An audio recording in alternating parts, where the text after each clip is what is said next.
Hello, my name is spe113-pers-ba. Plenty of women have been shackled during birth. According to the Journal of Public Health, about 33.2 million women annually are being arrested. Among these, 6 to 10% of them are pregnant while incarcerated. The case of Shania Nelson. She was incarcerated in Arkansas because of credit fraud and bad checks that were cashed. Well, during the time of her incarceration, while being arrested, she was 5.5 months pregnant. While entering prison, she was shackled. She went right into prison. Well, she went right into prison, and she was giving birth within January. She gave birth. They had shackled her during her pregnancy and everything.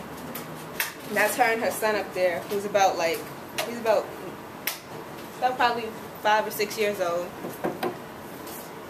She suffered from, so she went and she filed the case and everything against Arkansas Correction Department.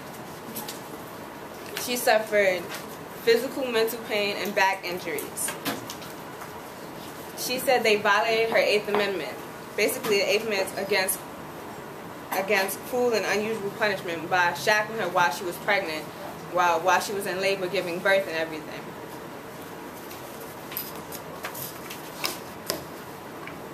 Separating a child from an incarcerated mother is unhealthy for the baby. According to the U.S. Bureau of Justice Statistics, more than 175,000 women incarcerated in federal and state local jails. So that's a 7-hold since 1980s. That's according to statistics. 4 to 9% of these women are pregnant, like Shania Nelson. While women are giving birth, they're shackled to the bed. They endure a lot of pain. It's humiliating. Like this right here. It's humiliating. Excruciating pain. They have to go into C-sections because they're unable to get it from the vaginal canal because their legs are really close together. After the woman has given birth and everything, she feeds her baby she has baby for 24 hours. Within the 24 hours, they take her away from the baby completely and she goes back to prison. What happens to the child is they either go into foster care or some relative takes them, but that's not always the case. Now that we have examined the problem, let's explore some stories by prisoners. A story by Jennifer Ferguson. She was arrested on November 8th because she was cashing fake payroll checks. She went into labor in January, was placed in handcuffs going to the hospital. She was in 8 to 9 hours. She was in these handcuffs and everything. And then they told her to push. She was pushing and everything. It wasn't working all out. She gave birth to her. This is what they go through. She gave birth to her daughter, Brianna. Quote, she felt that birth is supposed to be the happiest moment, but it wasn't for her. In that sense, she felt she wasn't a murderer or anything, and she felt that it wasn't right for her to be shackled up. Then there's another story of Cabby Werner. She was a prisoner in Michigan State County.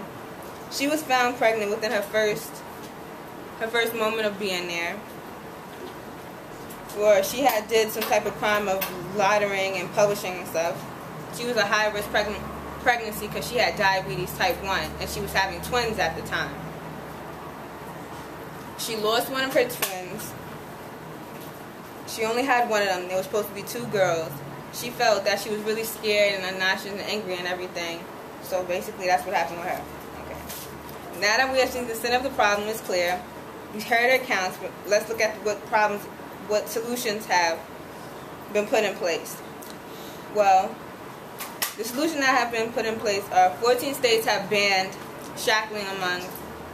Among them are New York, California, and Illinois. New York's law is basically that they don't have no restrictions on them. They're not being shackled or anything.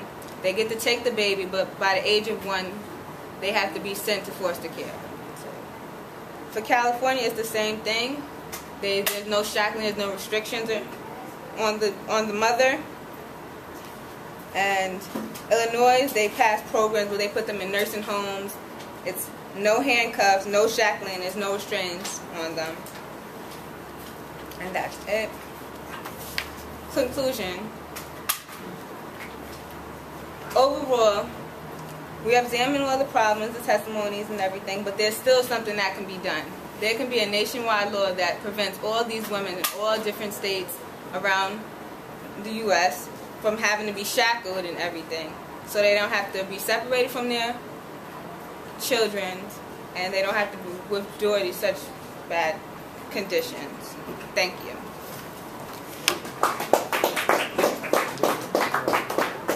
Okay, that was about 6 minutes. How do you feel about that, Brandon? Okay, I could have slowed down, but I know. You needed rehearsal. You needed to rehearse it. I know. You needed to rehearse it. You weren't in control of the material. That's the problem. Yeah.